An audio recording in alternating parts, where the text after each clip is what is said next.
Is everybody doing? We get into it today. Just do a maybe talk some more controversial points than we typically like to get into. Um, so we'll give everyone a chance to get in.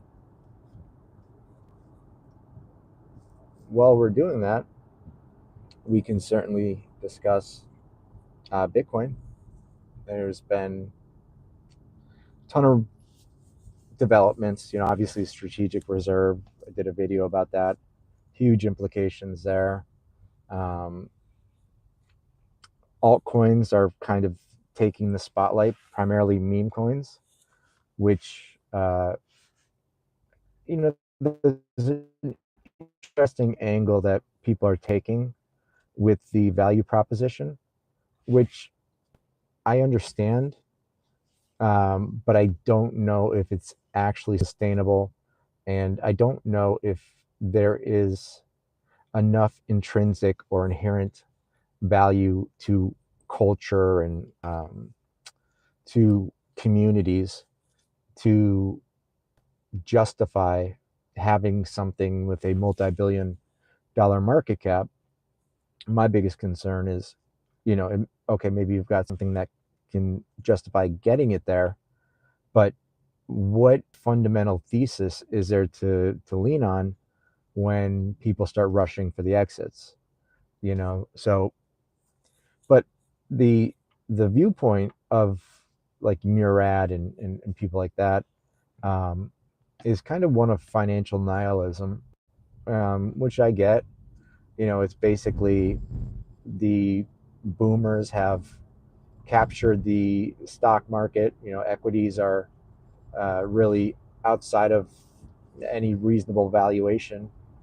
You've got price to earnings trading record highs, and gone up considerable runs in periods of time that most millennials and Gen Z didn't have an opportunity to get involved. So the thesis is, what is an equity?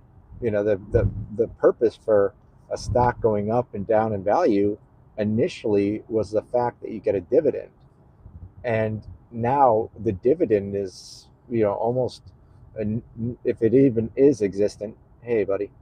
Um, then it's 0.08% per quarter.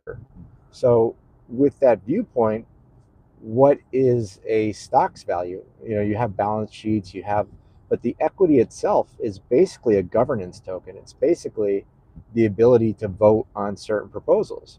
But what's fascinating is, BlackRock, or a lot of the custodians of these stocks or these equities, they do the voting rights on behalf of the shareholder, which is why we've seen them be able to get away with pushing certain agendas. And see, chat's going pretty fast here. Certain agendas, and you don't really have a say that you were intended to with your stock.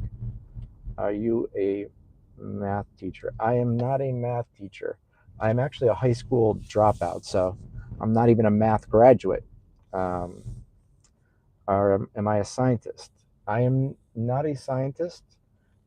However, I've always been fascinated by chemistry. Accountant, negative. I am Turkish. Hello. Hi, Turkey. I love Turkish. Guy who cuts my hair is Turkish. Great guy. And I actually frequent a Turkish pizza place called Nico's, and all those guys are great. So thanks for being here.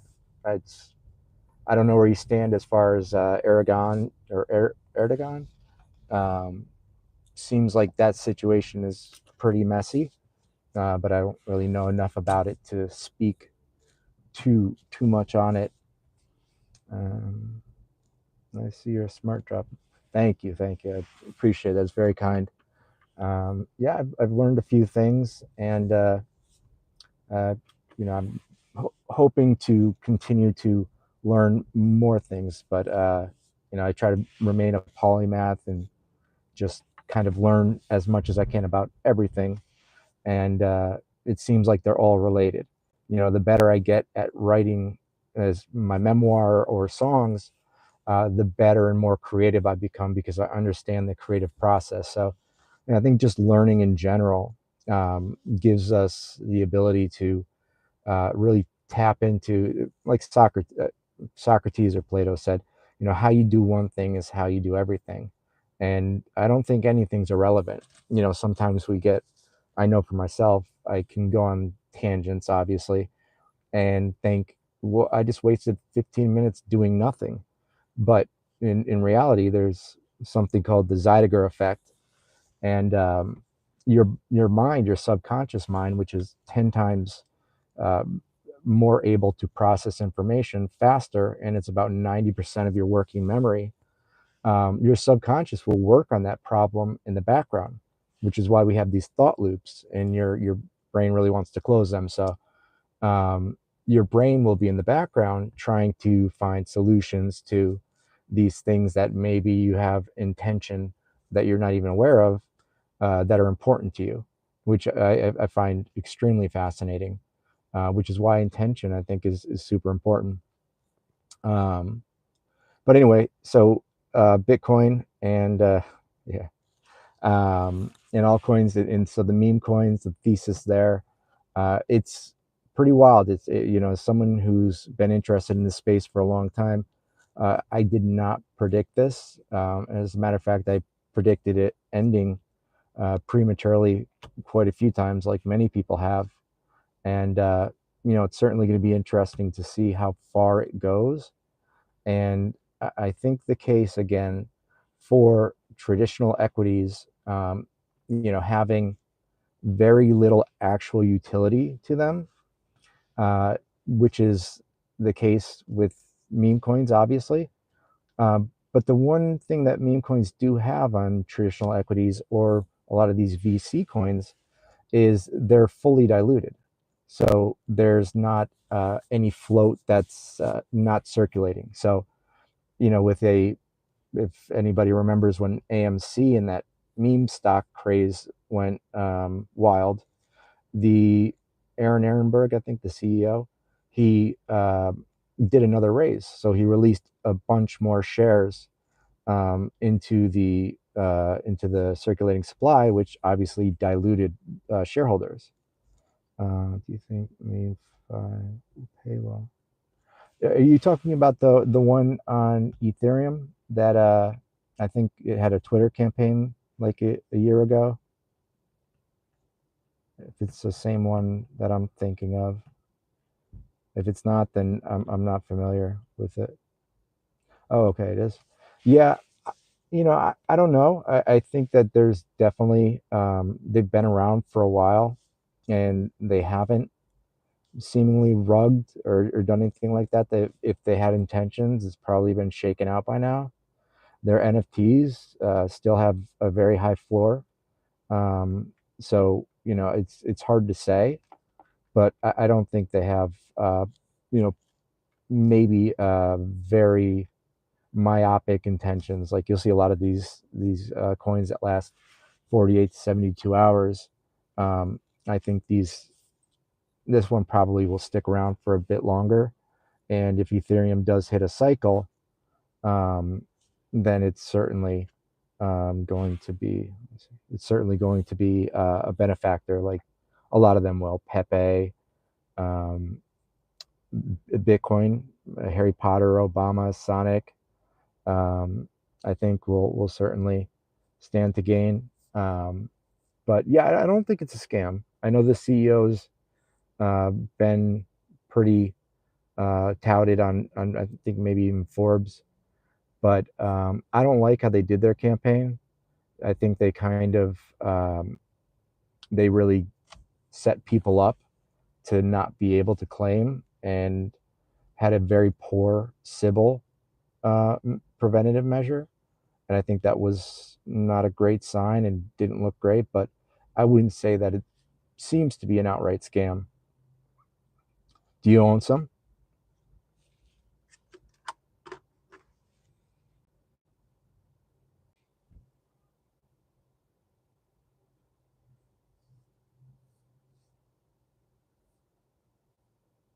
Did you buy it on the secondary or did you get in on the airdrop?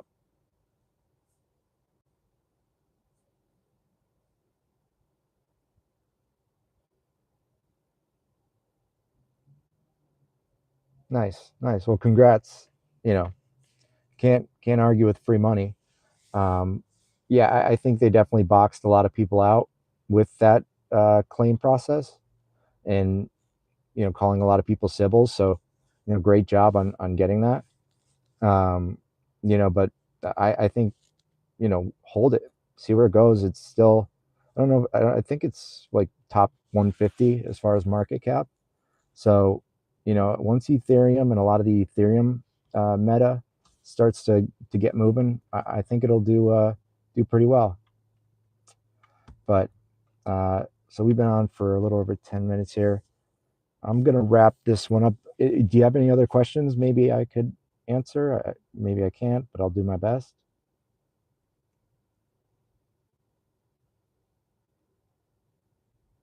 Cool. Yeah, that's what I would do for sure.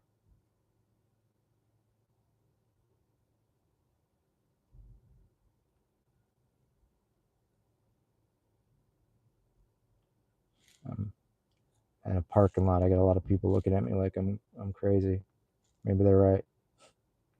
Um, but no, I really appreciate you guys being with me, and I enjoy this, and man, am I learning a lot, and it's very blessed to do this with you guys.